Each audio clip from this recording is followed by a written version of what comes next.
man, turning 30 is weird. It's exciting and wonderful in so many aspects, and I'm incredibly excited to start this new decade of my life, but it is weird. I thought that I wasn't going to have any type of problem turning 30. I was incredibly, excited and jazzed about it, but I am learning that it is sneaking up on me, and I'm just having a lot of different feelings about it. So something that I thought would be fun, and this is a little bit different of a video, is because I'm turning 30, I wanted to do a video about 30 different career lessons that I've learned before 30. And hopefully, because I've learned these lessons and I'm sharing them with you, you don't have to learn them as well. You can just learn from me so that you also don't have to experience this in your career. So before we get into the list, I just want to say, hi, what's up? I'm Janell. This is Janell Knows Money. If you're new here, know that I'm a compensation professional that's obsessed with helping you land the job and make sure that you're getting paid appropriately so that you can live a freer life. If this sounds interesting to you, please hit that subscribe button. It really helps me out and it lets me know that you're enjoying the content and what to make more of. So let's get into this list. Number 1 on the list is it's okay to change career paths, even if you've spent a significant amount of time doing something else first. Honestly, I know this firsthand. I've had a very winding career path that I've figured out how to explain to recruiters, but it didn't always make sense to me in the moment as I was moving through it. I have an undergrad degree in communicative sciences and disorders and sociology. I thought I wanted to be a speech pathologist, realized that that wasn't for me. From there, I decided to get my post-bac paralegal diploma because I was like, yeah, paralegal, maybe I want to be an attorney. Did that for a little while, was like, yes, attorney. And then I don't know, I realized it really wasn't for me. And so I was trying to figure out how I can then transfer the skills that I already had into a new career path, and that's where HR came about. There are a lot of things that overlap between, HR and employment law. So yeah, that's the route I decided to go, went into HR, and then even within HR, I was a generalist. I did recruiting at the whole scale of things, and now I ended up just in the sub-function of HR, and I'm in compensation. So know that it is never too late to use the skills that you have to transfer them into a new career. You can do it. Don't let anyone tell you otherwise. It's never too late. Number 2 on the list is you know more than you think you know. So take the damn credit for your work, speak up in meetings, and let people know what you think. I think one of the biggest kept secrets of adults is that nobody knows what they're doing. And I, for the longest time, just thought I would hit a certain age and I would know exactly what it is that I was doing, and it would just click for me and I'd be like, yes, that is it. That's not the case. I think we're all just trying our best all the time, and just trust that you know more than you think you know. Number 3 is make the ask. Even if you think the recruiter, the hiring manager, your boss's boss, the client, whoever you're talking to, make sure you make that ask, because you never know if they're gonna say no unless you ask. And I've never regretted making asks. I've been told no, and it's okay to be told no. And I think sometimes we're so afraid of rejection that we don't even make the ask in the first place. So if there's one thing for you that I hope for in your career, is that you make those asks even if people are gonna say no along the line. Eventually, somebody's gonna say yes, and you're gonna be so happy that you asked. So number 4 is you are allowed to have and set boundaries at work. I think especially with the pandemic, so much has changed about having and setting boundaries at work, because so many of us are working from home. Also, especially with the Great Resignation, folks are starting to stand up for what they want and expect in a workplace, and if they're not getting it, they're not afraid to resign. Just know that you don't have to compromise your wants and your needs for your life and for work-life balance. You can set those boundaries at work early and often. And if your workplace isn't receptive to that, maybe that's something that we also need to think about and reevaluate. Number 5, the best way to grow your skills is by compounding them over time. I think so many times folks get into their career and they want to go from 0 to 60 in 2.5 seconds. And so they try to learn so much at the same time, and I think that can get really overwhelming, and why we end up not then learning any of those things. Take one thing at a time, go from one thing to the next thing, learn them as you go, compound them over time, and a year from now, 2 years from now, you'll have a whole array of skills that you learned, instead of all of these like half pieces of skills that you had hoped to learn but got overwhelmed by before moving on to the next thing. Number 6 is to always negotiate your salary. There are a few states in the United States, of course, that this is a little bit different. I know Colorado, they now list what the salary range is on the job. And in Oregon, they have more pay equity laws that don't necessarily always allow you to negotiate, but it never hurts to ask, because the easiest time to get a raise and increase your income is by moving from one job to another job and making an ask for more money at that new job. Which brings me to number 7. If the company isn't open to negotiating salary, perhaps they're open to negotiating something else. I made a video specifically about 8 things that you didn't know you could negotiate, and there are so many more even than that you didn't know you can negotiate. You can negotiate like work from home as an example with like the pandemic. You can negotiate PTO. Some companies let you negotiate benefits. There are so many different options when it comes to negotiating that I wouldn't want you to leave anything on the table just because you didn't ask. So always, again, make those asks. You never know if they'll say no, but if you never ask, you'll never know. Number 8 is there are enough career opportunities out there for everyone. I've been in workplaces that are really competitive where it feels like everybody's trying to get one role and isn't afraid to, step on somebody else in order to get there. And I think for me, if there's one thing that I want you to know is that there are enough roles, there are enough opportunities out there for every single person. So let's be collaborative, let's be teammates along the way and support each other as we move towards those opportunities and roles. It's not you or me, it's both of us that can get there together. Number 9, if a company wants to hire you, you will know, and they will make it happen. If you're confused about whether or not they're interested in you and a candidate, it's probably because they might like somebody else more, or something else clustery is happening on the interview process end. Try and go and find a different job if that is the case. Unless you're really excited about this organization, then hang in there. Number 10, use exclamation points in your emails. I'm so sick of women being told that they need to take exclamation points out of their emails. It is okay to use them. Put them in your emails. Number 11, coaching up is essential to your success in the workplace. So what is coaching up? Coaching up to me is having an open and honest relationship with your manager where you can trade feedback back and forth. Not only are they giving you feedback, but you're able to give them feedback. And that feedback is going to improve processes. It's going to improve your relationship with your manager, with the company, what you can do with the organization, and it's going to allow your manager to better support you in your day-to-day work and activities as well as on projects. Number 12 is be proactive and discuss pay expectations with your manager regularly. If you're hoping to get promoted, if you're hoping to get a raise, you can talk about this stuff with your manager more often than just once a year during your performance review. Honestly, I've found that it's been easier to actually have those conversations frequently with my managers that I've worked with in the past so that they know what my expectations are when they're budgeting for what an increase might look like for me, for what a promotion might look like for me. And if you're having those conversations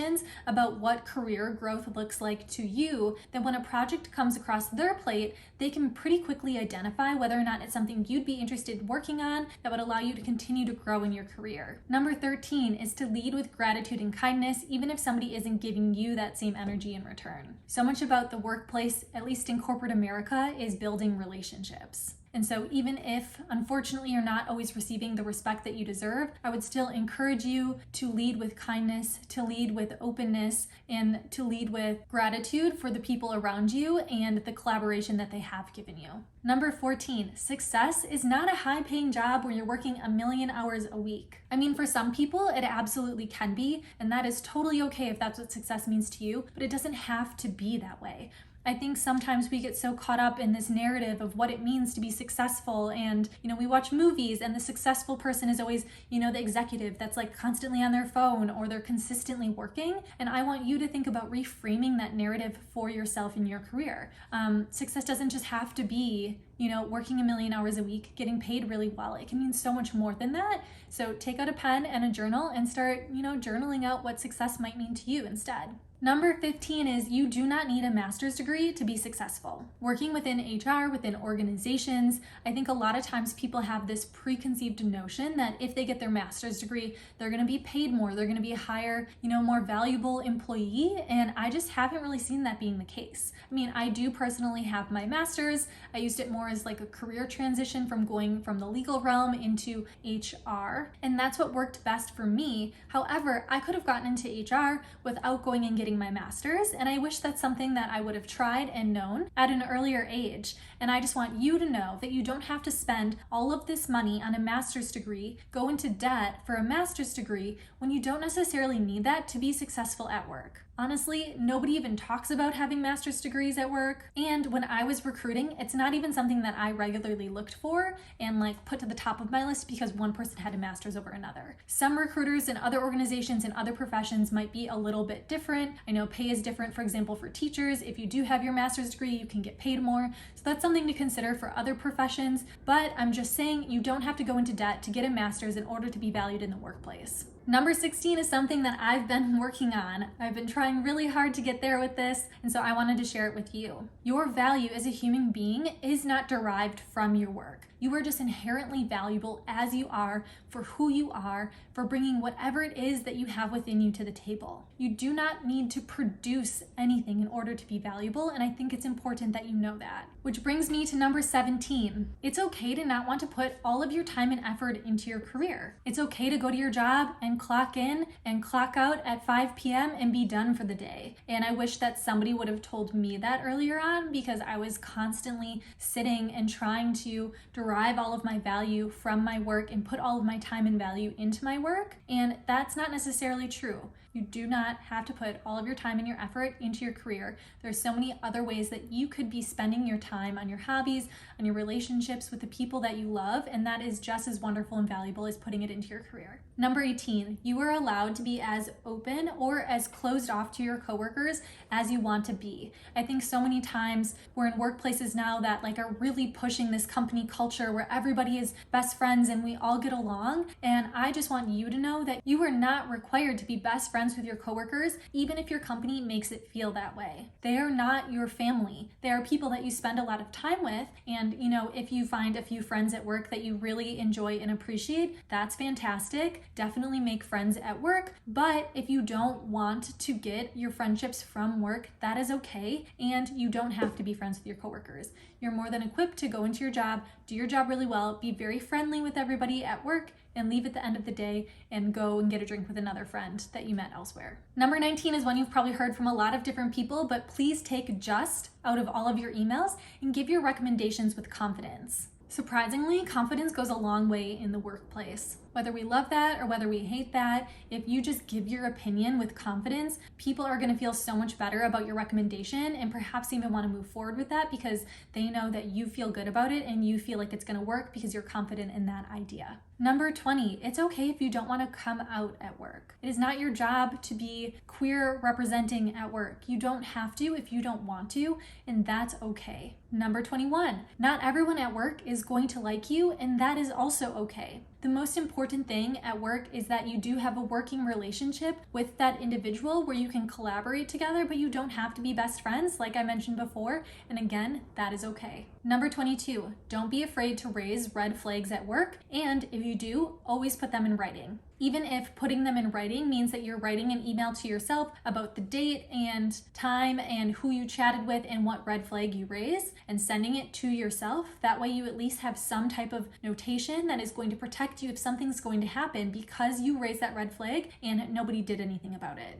You can also send recaps to meetings where you reiterate the different red flags that you saw within the conversation or the project. And so then you at least, again, have some type of notation that is telling people where you stand on that project, on that topic, that is going to protect you long term. Number 23, there is no time frame from which you have to complete career milestones. Throw that mindset out. It took me a while to realize this. I thought I had to be a manager by a certain age. I thought I had to make a certain amount of money by a certain age. And I accomplished some of those things and it's great. But at the same time, it is not giving me the satisfaction that I thought it was going to. And I'm very proud of, how far I've come and the amount of time that I've done things. And if you do it, I'm sure you would also feel that way as well. But I need you to know that it's not necessary to just go all in on this job and sacrifice so much in your life just in order to hit these milestones that don't even matter. We all have a long time to work unless you're doing the FIRE movement and perhaps you're retiring early, jealous of you.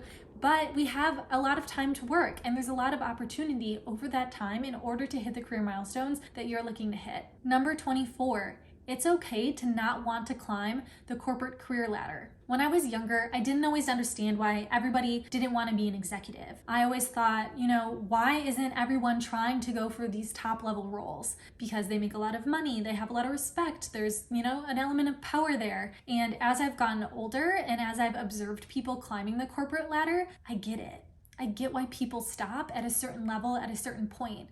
You're making, good money perhaps at that certain point that you feel comfortable with your lifestyle. And you look at the person above you and you see how much stress their job is causing them, how much politics play into that. And I see people doing that and thinking, I don't want to do that. And so I guess I just want you to know that you don't have to. And over the years, I've realized this about myself. I always thought, again, I wanted to be an executive, and now I'm really not so sure anymore. I'm not sure where my career path is headed, and I think that's okay for the time being. Okay, so number 25, I kind of hate.